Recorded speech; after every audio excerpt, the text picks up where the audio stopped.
Cockroach Janata പാർട്ടിയുടെ കലാപത്തിൽ ഇപ്പോൾ ഇന്ത്യൻ പ്രധാനമന്ത്രി നരേന്ദ്രമോദി അദ്ദേഹത്തിന്റെ പ്രസ്താവന പുറത്തുവിട്ടിരിക്കുകയാണ്. നമുക്കറിയാം എന്തിനാണ് ഇവർ കലാപം നടത്തുന്നത്. ഇവർ കലാപം നടത്തുന്നത് നീറ്റ് വിദ്യാർത്ഥികൾക്ക് വേണ്ടിയാണോ? അങ്ങനെയാണെങ്കിൽ നീറ്റ് വിദ്യാർത്ഥികളുടെ ബൈറ്റുകൾ അവർ നീറ്റ് എഴുതി കഴിഞ്ഞ ശേഷം അവർ എന്താണ് പറയുന്നത് എന്നതിനെക്കുറിച്ചുള്ള കാര്യങ്ങൾ ദേശീയ മാധ്യമങ്ങൾ പുറത്തുവിട്ടിട്ടുണ്ട്.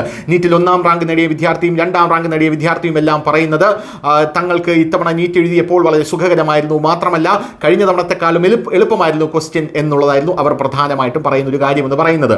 നീറ്റിൽ എഴുതിയിട്ട് അത് ക്രാക്ക് ചെയ്യാൻ പറ്റാത്ത വിദ്യാർത്ഥികൾ പറയുന്നു, എനിക്ക് 300 മാർക്ക് മാത്രമേ കിട്ടിയുള്ളൂ, 250 മാർക്ക് മാത്രമേ കിട്ടിയുള്ളൂ, അതുകൊണ്ട് ഞാൻ പ്രതിഷേധത്തിന് പോവുകയാണ് എന്നുള്ളത്.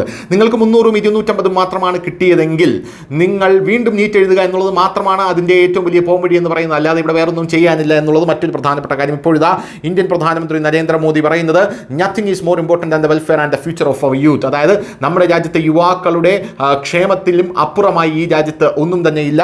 V have decided to set back fast track courts to ensure swift and stringent punishment for those who involved in paper leaks. അതായത് നമ്മൾ അതിവേഗ കോടതികൾ ഇപ്പോൾ സെറ്റപ്പ് ചെയ്യുകയാണ്.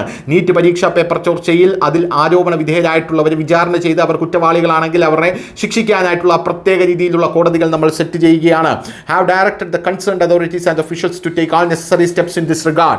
This continues our series of steps of safeguarding the interest of students. അതായത് ഇത് കുട്ടികളുടെ ക്ഷേമത്തിന് വേണ്ടി നമ്മൾ ചെയ്യുന്നതാണ്. നമുക്കറിയാം നീറ്റ് പരീക്ഷാ ചോദ്യപേപ്പർ ആദ്യമായി ലീക്കായത് എവിടെ നിന്നാണ്? അത് കോൺഗ്രസ് ഭരിക്കുന്ന സംസ്ഥാനത്തിൽ നിന്നാണ് അത് ലീക്കായത്. അങ്ങനെയുള്ള ഒരു സാഹചര്യം നിലവിൽ നിൽക്കുമ്പോഴും ഇപ്പോൾ പ്രധാനമന്ത്രിയുടെ ചോദ്യയ്ക്ക് വേണ്ടി ദാഹിച്ചുകൊണ്ടിരിക്കുകയാണ് CJP.